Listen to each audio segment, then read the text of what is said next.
am grieved that our community today has experienced gun violence resulting in the loss of our citizens. A man accused of killing 3 people now in custody after a day-long search across state borders. The sheriff says it all started over rights to a gravel road. We love the cell phone lot. It's a great way to wait for people. Planes, trains, cars, and the second busiest travel day. We're heading to the airport for the best place to wait for your visitors.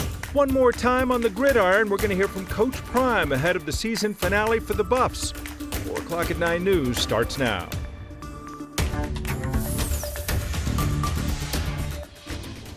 Good afternoon. The search for a man accused in a triple murder in southern Colorado is over. Within the last hour and a half, we learned from the Custer County Sheriff's Office that 45-year-old Jaime Clark was arrested in Albuquerque, New Mexico. We do have a picture of officers during the takedown right there. You see that photograph. Multiple officers, agencies were involved. They'd been looking for him since this time yesterday.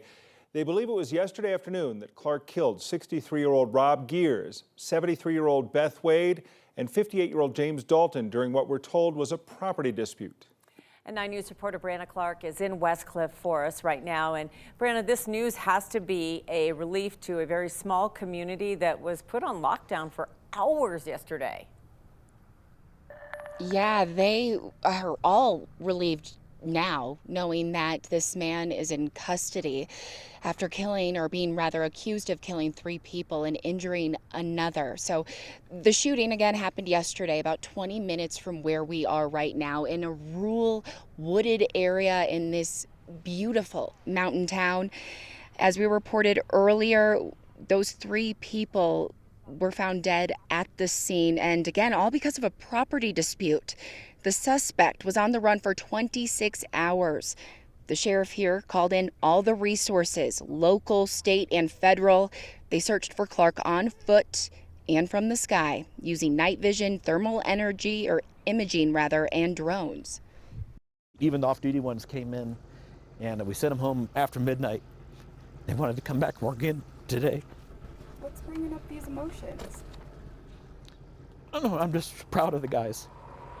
And that's why we moved here, is it's a peaceful, quiet area to live in. So I'm very grieved that these people are not going to be able to celebrate Thanksgiving this year. And again, a lot of relief now knowing that Clark is in custody.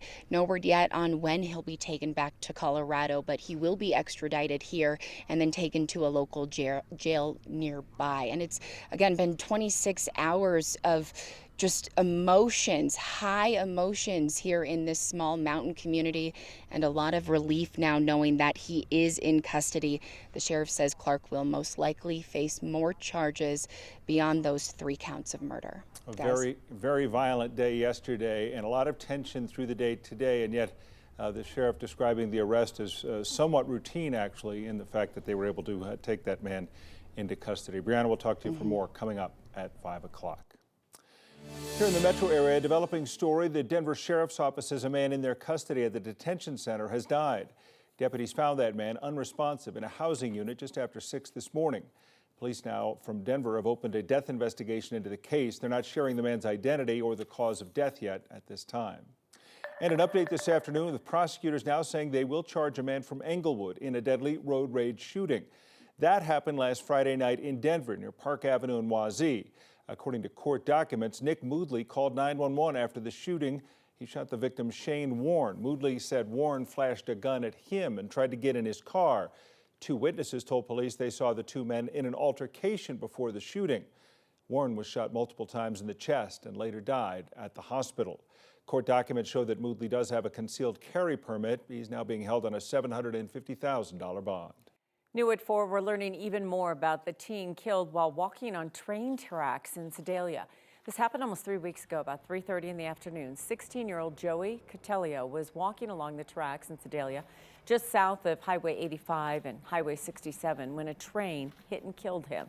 Authorities say the conductor stopped as quickly as he could. His mom, Pamela, talked about her son today, saying he loved old cars and being with nature. He did like to walk along the tracks. just to clear his head and just to be with nature. But I don't think he knew that day that the way he was walking, the train was gonna come from behind. I think he thought it was gonna come as we'd see it.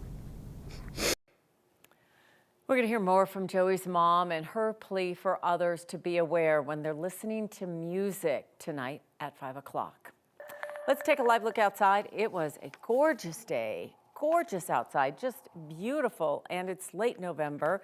Colorado gives us one more warm day before we get a change, right? Huh? Hey, Yeah. Kathy? Yeah, I mean, Okay. it's so great. It's such a busy week for everyone, right? Whether you're staying at home, you're going to the store, you're cooking, Grocery maybe, shopping, yes. right? You're traveling, maybe people are coming in, you're kind of worried about their travel. So when you get a day like this, it's kind of nice, a little chance to exhale. But sometimes those of us like a little bit of maybe snow, magical snow around the holidays. And if that's something you're dreaming of, we've got you. That's right, snow coming in for Thanksgiving evening into Friday. So travel today, no problem in Denver. Travel in the high country, nope, no problem. We have temperatures above average in the 50s and 60s across eastern Colorado, western Nebraska, Kansas. Wind's not a big player today. That will be changing in advance of a Pacific storm still well to the west of us. The winter weather and travel advisory is still outside Colorado's border, covering Idaho, Montana, Wyoming, but eventually we'll have advisories for travel here in Colorado. So how about that Thanksgiving? Well, we have a cloudy and cooler day, and I'm not sure who's coming to your table, but the weather outside will be sweater weather to be sure, with temperatures in the mid-40s. And so let's zip ahead to Thanksgiving, shall we? This is Thursday at 4 o'clock. You're wrapping up the meal, or you're just starting the meal. It's cloudy and cool, kind of moody outside. Snow begins as you head out for the evening, overnight into Friday. You going shopping? Check the forecast. I've got 1 to 3 inches of snow coming in for Denver, with heavier amounts in the foothills and up in the high country. So yep, Thursday night into Friday, big changes, especially when you consider the mild weather today. And Kim and Tom, we're talking about temperatures close to 70 tomorrow. If people aren't paying attention to the forecast, guess what? A little holiday surprise from Mother Nature. Well, you do your turkey trotting tomorrow or running or something. There you go. Pre-food. I love it. All right, thanks, Kathy. Weather may have an impact on travel itineraries today. Storms have been causing problems for flights bound for Atlanta, Charlotte, D.C., and other East Coast airports. Hopefully things will get sorted out before tomorrow. That is the busiest day of the week. The FAA forecasted more than 49,000 planes in the skies the day before Thanksgiving. Today, the second busiest day with 48,000 planes flying. So it's 1,000, give or take. But I agree on the number. I counted right about 48,000. Did you? That's a lot. Right about Okay, there. all right. There is no place like the airport on Thanksgiving. Oh, you think about Or so they say. The airport this time of year is always so much fun, but our airport in particular is especially fun these days. You have the traffic to and from the airport, the lines once you get there, and just the people, because many are thrilled to be there. It's the kind of place actually that many people try to avoid at all costs if they can. That's why we sent 9 News reporter Mark Salinger out there, but he's idling in the cell phone lot, checking in with all the people who want nothing to do with the travel chaos. Hi, Mark. Yeah, exactly. Tom and Kim, flying for Thanksgiving can sometimes feel a lot like talking politics with the family over the dinner table. Just a bad idea. So that's why we have the cell phone lot. Offers you the convenience of saying, hey, yeah, I'll come pick you up from the airport without actually having to go to the airport. If there is one correct way to deal with the airport on Thanksgiving, this is it. Absolutely. We love the cell phone lot. It's a great way to wait for people. Across from a place that's always moving. In this parking lot, no one is. We're here to pick up my daughter from Long Beach. I am just waiting for my sister. She notified me she landed, then she'll text me when she gets her bags, and then I'll go pick her up. You have this down to a science. Yes, we do. Yes, we do. Of the millions of people traveling this week, this place is full of everyone trying to avoid the airport. It's all about timing. That's what I'm thinking. The drive-through pickup line is the closest they're willing to get. You know what? I think she's okay with us just pulling up and being ready for her to jump in. The whole family understands, and they're all fine with our grab and go policy. It's fine. Grab and go. It works at the airport. It works in the cell phone lot. I usually go into Dunkin' Donuts and pick up a donut. Well, I already had 2 Boston creams, so yeah. Waiting here has its advantages. It's the same waiting there than it is here, except here I get nice fresh air. And so you got me on the second lap, I guess. I'm just doing a loop here, right around. Beyond the majestic views of the Rockies, the beauty of this place is you don't have to talk to any of the 785,000 people going through DIA this holiday. I think I actually read a news story that it is the most crowded season for traveling in years.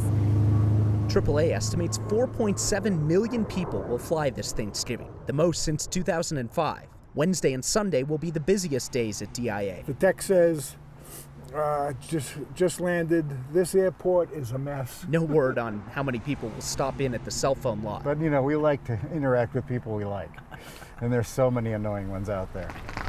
Maybe everyone here is saving the talking for the dinner table. I just want to get in a loop, pick her up, and head back home with her. Yep. All right, so let's talk driving instead of flying. Almost 50 million people around the country are expected to hit the road sometime this Thanksgiving. Busiest day expected to be tomorrow. So, hey, if you're still at home, might as well just leave tonight and beat the traffic. And Tom and Kim, some good news here. The gas price is cheaper this month than they were last month. Yeah, for sitting there idling. Are you out there to pick anyone up or just doing the story for us? You got anybody coming in?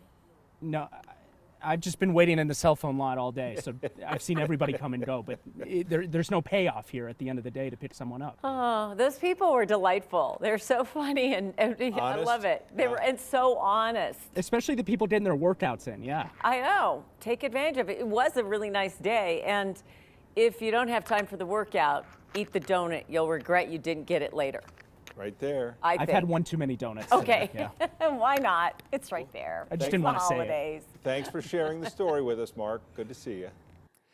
We have a sweet update to share this afternoon. After 2 months of being missing, a dog has now been reunited with its owner. 2 hikers found a dog on a trail in Myers Ranch Park. They tried to befriend the dog, but it was injured and scared.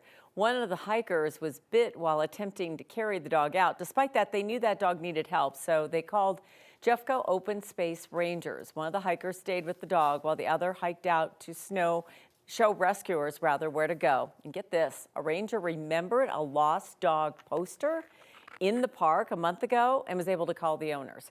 The dog, Nova, was reunited with its owner. Nova had a broken leg, but is resting at home and doing okay. Quite an ordeal, and you think, you get bit by the dog, you may say, oh, well, you're on your own. Right. Right. But they weren't going to leave Nova there. Yeah, for a hiker to stay and make sure that and then to remember the poster. I mean, so many times you walk by those things that I always try to remember it, but it's hard. No, you try to pay attention as best you can. Yeah. In this case, it worked out great. Great effort by a lot of people to get Nova back home.